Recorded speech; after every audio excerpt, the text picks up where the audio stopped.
안녕하십니까. 이병기 목사입니다. 지금부터 성주 산정교회 10월 첫 번째 주일 온라인 예배 말씀 본만 편집해서 방송하도록 하겠습니다.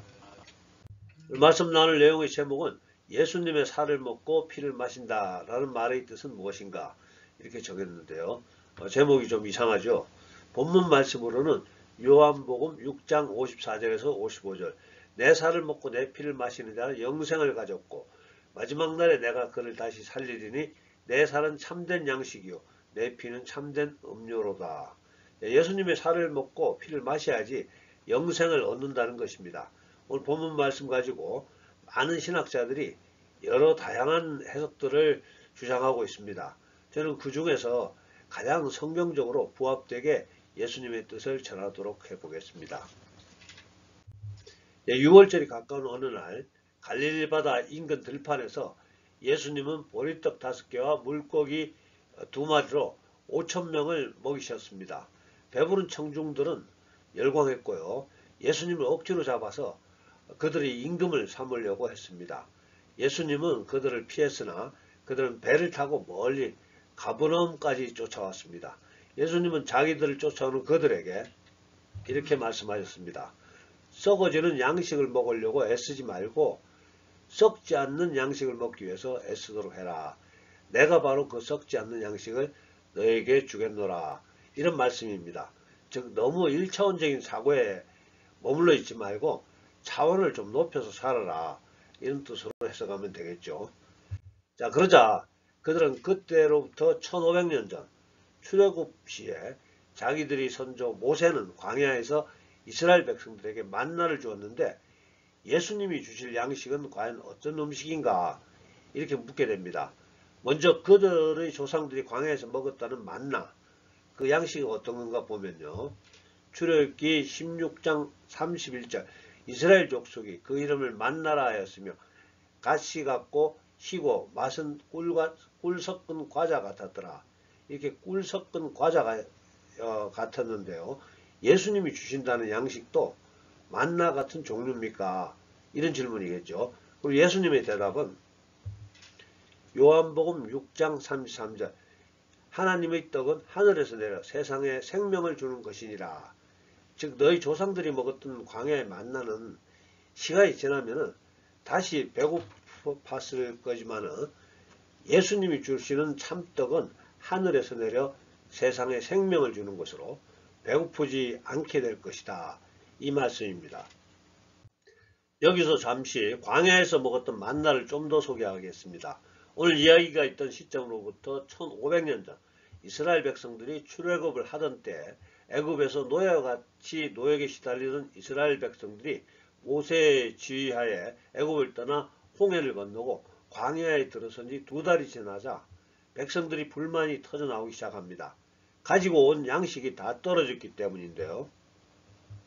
출애굽기 16장 2절 이스라엘 자손 온 회중이 그 광야에서 모세와 아론을 원망하여 계속되는 그들의 불만은 그래도 애굽에 있을 때는 먹을 것이 충분했는데 여기서 우리가 굶어 죽게 되었잖아요. 이런 이야기입니다. 그러자 하나님이 모세에게 이렇게 말씀하시게 됩니다. 출애굽기 16장 4절 전반부에 그때 여호와께서 모세에게 이르시되 보라 내가 너희를 위하여 하늘에서 양식을 비같이 내리니 백성이 나가서 일용할 양식을 날마다 거둘 것이라. 자, 이때부터 그들의 목적지 가나안 땅에 들어가기까지 40년 동안 매일 새벽에 하늘에서 만나라는 꿀 섞인 과자 같은 양식이 하늘에서 내려와서 200만 명의 백성들이 식량이 되었다는 이야기입니다. 자, 교회에서 신앙생활 하시는 분들 중에서 이런 이야기 들으면 이상하게 생각하시는 분들 있을 겁니다. 그러나 예수님을 믿는다는 것은 기적을 행하시는 하나님을 믿는 것입니다. 천지를 창조하신 하나님, 능치 못할 것이 없는 하나님, 위대하신 하나님을 믿는 것입니다. 이런 기적이 이해가 될 수 있기를 예수님 이름으로 축복합니다.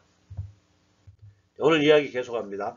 보리떡 5개와 물고기 2마리로 5,000명을 먹이신 예수님을 임금 삼으려고 따라다니던 유대인들은 예수님을 모세와 비교해서 모세는 만나를 내려오게 했는데 예수님은 자기들에게 어떤 종류의 양식을 계속해서 주실 건가 궁금했던 겁니다.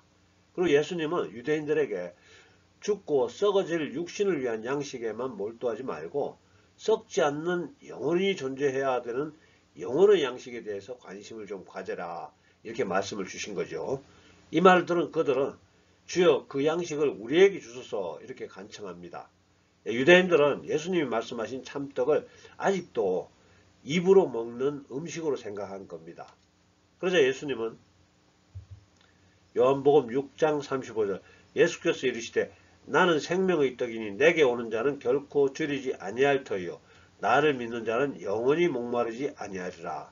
예수님의 말씀은 예수님 자신이 바로 생명의 떡이라는 것입니다.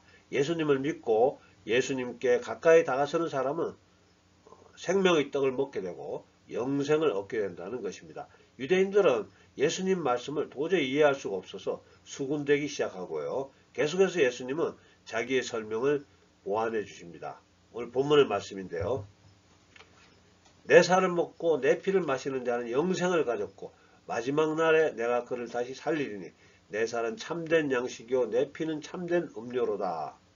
예수님은 살과 피를 먹는다는, 예수님의 살과 피를 먹는다는 이 말에 사람들은 더 어리둥절하게 되었습니다. 도저히 이해할 수 없었습니다. 요한복음 6장 66절에서 68절 그때부터 그의 제자 중에서 많은 사람이 떠나가고 다시 그와 함께 다니지 아니하더라. 예수께서 12 제자에게 이르시되 너희도 가려느냐? 시몬 베드로가 대답하되 주여 영생의 말씀이 주께 있사오니 우리가 누구에게로 가오리이까?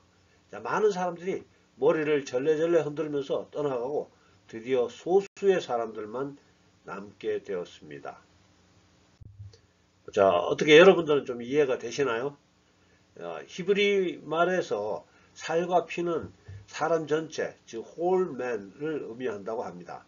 그러면 내 살을 먹고 내 피를 마시라는 말은 예수님을 실제로 먹으라는 말이 아니고 예수님을 온전히 받아들여서 예수님과 하나가, 완전히 하나가 되라, 이런 뜻이라고 합니다. 특별히 먹고 마신다는 말은 성경에서 완전한 연합을 의미한다고 볼 수 있습니다. 성경의 마지막 책 요한계시록에 이런 말씀이 있죠. 계시록 3장 20절 볼지어다 내가 문 밖에 서서 두드리노니 누구든지 내 음성을 듣고 문을 열면 내가 그에게로 들어가 그와 더불어 먹고 그는 나와 더불어 먹으리라. 자, 예수님이 우리 마음문을 두드리고 우리가 우리 마음문을 열면은 예수님이 우리 속에 들어오셔서 우리와 완전히 하나가 된다라는 말씀입니다.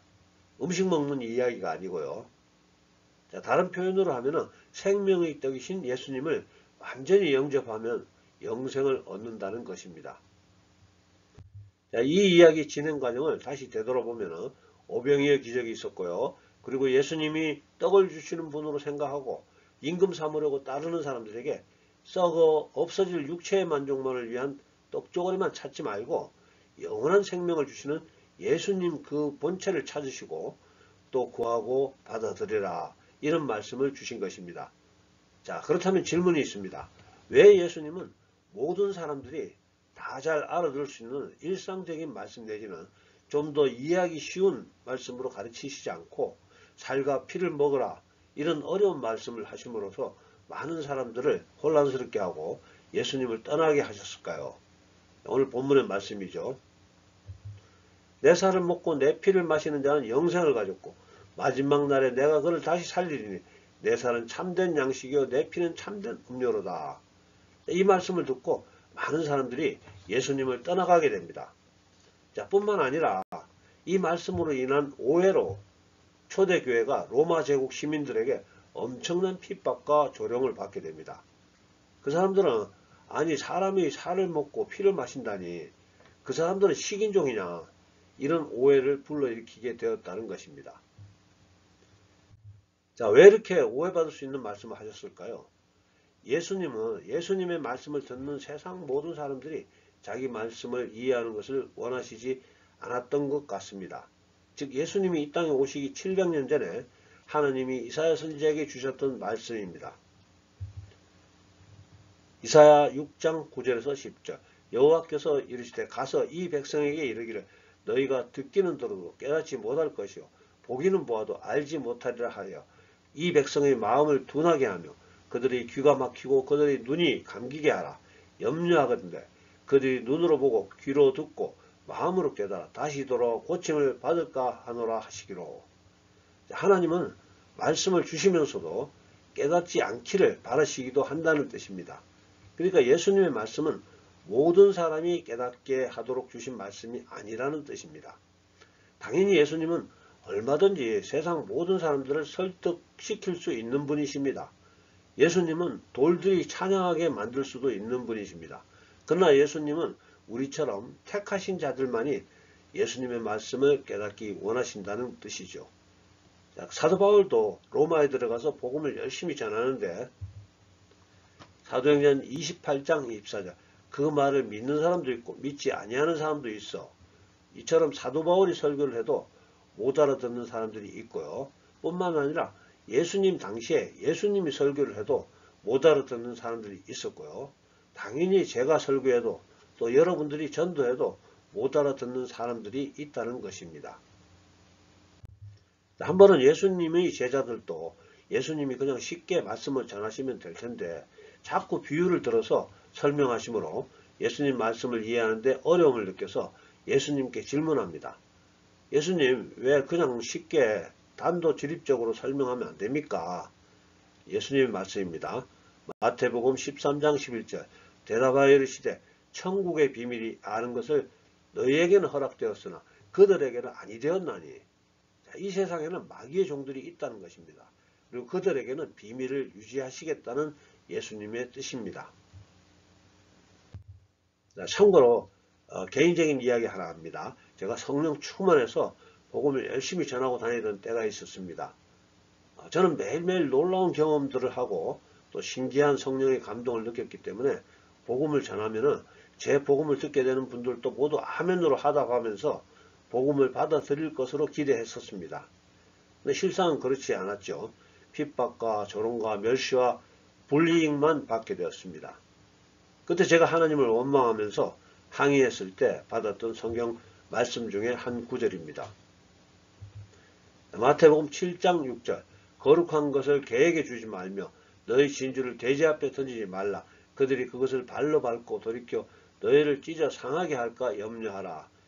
복음은 거룩한 것이고 진주와 같이 가치 있는 겁니다. 근데 돼지와 같이 육에 속한 사람들은 세상 사람들에게 그 복음을 전하다가 상처 입을 수가 있다는 것입니다. 그렇다고 복음 전하는 것을 주저하자는 말이 아니고요. 복음을 전한다는 것은 내 힘으로 전하는 것이 아니고 성령의 능력으로 하나님의 능력으로 복음을 전하라는 말씀입니다. 사도 바울의 전도 경험 소개합니다. 고린도전서 2장 1절 형제들아 내가 너에게 나아가 하나님의 증거를 전할 때 말과 지혜의 아름다운 것으로 하지 아니하였나니 즉 말 잘함으로 전도한 것이 아니고 고린도전서 2장 4절 내 말과 내 전도함이 설득력 있는 지혜의 말로 하지 아니하고 다만 성령의 나타나심과 능력으로 하여. 그러니까 철저히 성령의 능력만을 의지해서 복음을 전해야 한다는 것입니다. 말을 잘해서 전도하는 것이 아니고요. 오직 성령님의 간섭하심과 성령님의 능력으로 전도가 이루어진다는 것입니다. 그리고 반드시 우리가 기억해야 하는 것은 하나님께서 택하신 자들만 복음을 받아들일 수 있다는 것이죠. 그러니까 우리가 억지로 복음을 주입시키는 것이 아니라는 것입니다. 오늘날 예수님이 제자들에게 귀신을 쫓아내며 병을 고치는 권능을 주시면서 전도여행을 보내십니다. 그때 전도여행을 떠나는 제자들에게 주신 말씀 중에 한 부분인데요. 마태복음 10장 14절 누구든지 너희를 영접하지도 아니하고 너희 말을 듣지도 아니하거든 그 집이나 성에서 나가 너희 발의 먼지를 털어버리라. 그러니까 억지로 복음을 전하는 것이 아니라는 말씀으로 받아들이시기 바랍니다. 우리는 복음을 전했다. 이제 당신은 당신이 가야 하는 길로 가야 될 것이다. 이런 선포입니다. 그러면서 예수님이 복음을 전하러 가는 제자들에게 다시 마태복음 10장 16절 보라 내가 너희를 보냄이 양이 이리 가운데로 보낸가 같도다. 그러므로 너희는 뱀같이 지혜롭고 비둘기같이 순결하라. 사람들을 삼가라. 그들이 너희를 공회에 넘겨주겠고 그들이 회당에서 채찍질하리라. 그러니까 복음을 전하는 우리에게 세상은 결코 우호적으로 대해주지 않는다는 것입니다. 자, 복음을 전하시는 성도님들은 지혜가 필요하고요. 또 그들에게 책 잡히지 않도록 순결할 필요가 있습니다. 책 잡히지 않도록 순결할 필요가 있다는 것입니다. 세상은 우리를 책 잡으려고 호시탐탐 기회를 엿보고 있다는 것이죠. 다시 오늘 주제와 관련된 말씀으로 돌아가겠습니다. 이 세상에는 육에 속한 사람과 하나님께 속한 사람, 이렇게 두 종류의 사람이 있다는 것입니다. 고린도전서 2장 14절, 육에 속한 사람은 하나님의 성령의 일들을 받지 아니하나니 이는 그것들이 그에게는 어리석게 보이며 또 그것들을 알 수도 없나니 그러한 일은 영적으로 분별되기 때문이라. 즉 육에 속한 사람은 성령의 일을 아무리 잘 설명해도 못 알아듣는다는 말씀입니다. 자, 우리가 복음을 전할 때 이렇게 육에 속한 사람에게 과도하게 열정을 쏟게 되면 그들이 발에 밟히고 찢기고 상하게 될 가능성이 있다는 말씀입니다. 뿐만 아니라 예수 믿게 되는 것 자체를 오직 성령님이 주관하신다는 것을 우리가 잊지 말아야 합니다. 고린도전서 12장 3절, 그러므로 내가 너희에게 말하노니 하나님의 영으로 말하는 자는 누구든지 예수를 저주할 자라 하지 아니하고 또 성령으로 아니하고는 누구든지 예수를 주시라 할 수 없느니라. 그러니까 예수 믿게 되는 것은 그 사람 본인의 의지보다는 그 속에 역사하시는 성령님의 은혜라는 것입니다. 성도 여러분, 예수님이 우리의 구원자이심이 또 내 마음의 주인이심이 믿어지십니까? 그렇다면 여러분은 성령님이 주시는 감동에 반응하고 있다는 것입니다. 즉 하나님이 택하신 자들만 예수님께 나올 수 있다는 것입니다. 요한복음 6장 44절, 나를 보내신 아버지께서 이끌지 아니하시면 아무도 내게 올 수 없으니 오는 그를 내가 마지막 날에 다시 살리리라. 예수님은 특별히 자기 제자들에게도 요한복음 15장 16절, 너희가 나를 택한 것이 아니오 내가 너희를 택하여 세웠느니 이는 너희로 가서 열매를 맺게 하고 또 너희 열매가 항상 있게 하여 내 이름으로 아버지께 무엇을 구하든지 다 받게 하려 함이라. 즉 제자들의 의지로 예수님께 나온 것이 아니고 예수님이 택하여 제자로 세웠다는 것입니다. 우리들도 우리 의지로 예수님께 나온 것이 아니고 예수님이 택하여 이곳까지 부르셨다는 것입니다. 자, 말씀 정리합니다. 오늘은 예수님의 말씀, 예수님의 살을 먹고 피를 마시라, 이런 말씀의 뜻에 대해서 소개했습니다. 먼저 예수님이 보리떡 5개와 물고기 2마리로 5,000명을 먹이시자 백성들은 예수님이 임금이 되어야 한다고 생각하고 예수님을 쫓아다녔습니다. 그러나 예수님은 자기를 쫓아다니는 백성들에게 썩어 없어질 육체를 위한 양식만을 위해 애쓰지 말고 영원히 죽지 않은 영혼을 위한 양식을 구해라. 그리고 그것이 바로 예수님의 살을 먹고 예수님의 피를 마신다는 것이다. 이렇게 설명을 주셨습니다. 그리고 예수님의 살과 피를 먹고 마신다는 것은 예수님과의 완전한 연합이라고 제가 소개해드렸죠. 즉 예수님과의 완전한 연합을 통해서 영원한 생명을 얻으라는 말씀입니다. 또 한 가지 오늘 말씀의 주제로는 예수님은 왜 모든 사람들이 쉽게 이해할 수 있도록, 즉 오해가 없도록 좀 더 단도직입적으로 쉽게 설명하시지 않고 살과 피를 먹고 마시라, 이런 어려운 말씀 하셨나에 대한 설명을 드렸습니다. 즉 예수님은 세상 모든 사람들이 다 예수님의 말씀을 이해하는 것을 기대하시지는 않았다는 것입니다. 왜냐하면 이 세상에는 예수님께 결코 돌아올 수 없는 마귀의 자녀들이 있기 때문이라는 거고요. 그들에게는 예수님의 말씀이 들리지 않기를 바라셨을 수도 있다는 것입니다. 즉 그들이 예수님 말씀을 깨닫고 돌아오는 것을 원치 않았다는 겁니다.